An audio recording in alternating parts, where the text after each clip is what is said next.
اللہ تعالیٰ سے محبت کرنے والوں کو جان لینا چاہیے کہ اس کی محبت کی نشانیوں میں سے پہلی نشانی ایمان ہے۔ وہ عمل جو اللہ تعالیٰ کو سب سے زیادہ محبوب ہے، ان میں بھی نمبر 1 پر ایمان ہے۔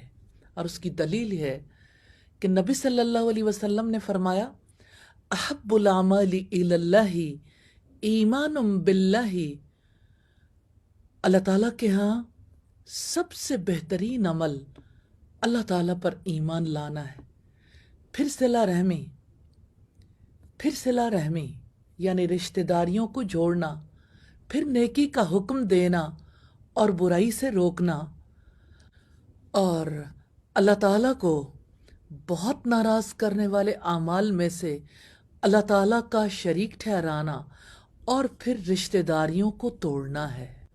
حقیقت یہ ہے کہ جو ایمان رکھتا ہے وہی اللہ تعالیٰ سے سب سے بڑھ کر محبت کرتا ہے، اور اس کی دلیل ہے قرآن حکیم کی آیت، والذین آمنوا اشد حبا للہ، اور جو لوگ ایمان لائے وہ اللہ تعالیٰ کی محبت میں شدید ہیں۔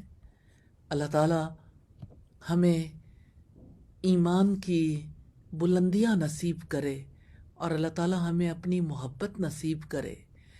تو جو اللہ تعالیٰ سے محبت رکھتے ہیں وہ دنیا میں نیکی کے کام کرتے ہیں، جیسا کہ رب العزت نے فرمایا، وَيُطْعِمُونَ الطَّعَامَ عَلَى حُبِّهِ مِسْكِينًا وَيَتِيمًا وَأَسِيرًا إِنَّمَا نُطْعِمُكُمْ لِوَجْهِ اللَّهِ لَا نُرِيدُ مِنْكُمْ جَزَاءً وَلَا شُكُورًا۔ اور وہ اللہ تعالیٰ کی محبت میں مسکین، یتیم اور قیدی کو کھانا کھلاتے ہیں، کہتے ہیں ہم تو تمہیں صرف اللہ تعالیٰ کی رضا جوئی کے لیے کھلاتے ہیں، اور ہم نہ تم سے بدلہ چاہتے ہیں نہ شکر گزاری۔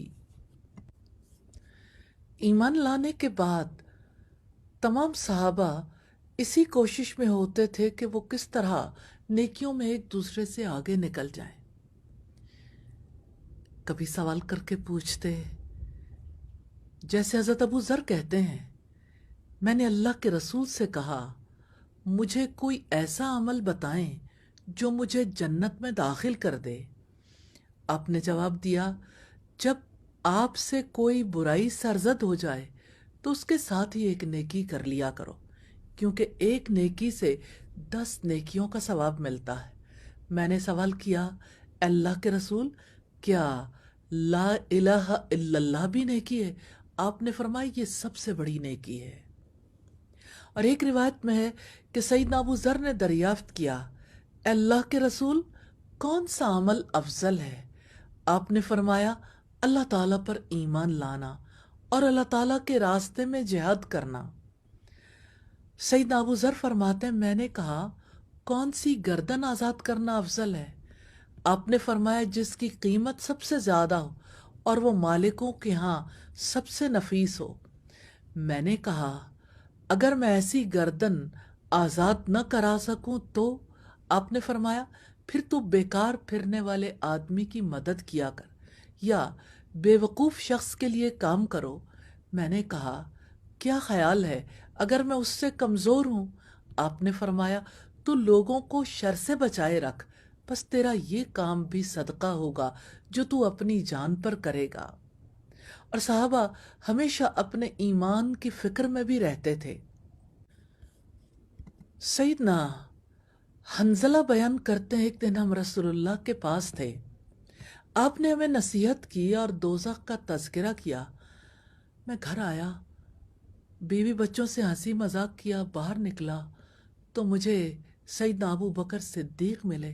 میں نے کہا حنظلہ منافق ہو گیا، یعنی ہم جب رسول اللہ کے پاس ہوتے ہیں آپ ہمیں جنت دوزخ کی یاد دلاتے ہیں تو جنت دوزخ آنکھوں کے سامنے آ جاتے ہیں تو دنیا کو بھول جاتے ہیں۔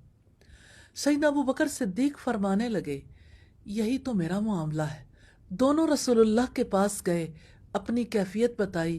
سیدنا حنظلہ فرماتے ہیں میں نے کہا اللہ کے رسول، حنظلہ منافق ہو گیا۔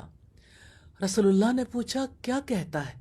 میں نے سارا قصہ بیان کیا اور آپ نے فرمایا یا حنزلہ ساعتا و ساعہ، اے حنزلہ یہ وقت وقت کی بات ہوتی ہے، اگر تمہارے دلوں کی حالت ایسی ہی رہے جیسے ذکر الہی کے وقت ہوتی ہے تو فرشتے تم سے مصافحہ کریں اور تمہیں راستوں میں سلام کریں۔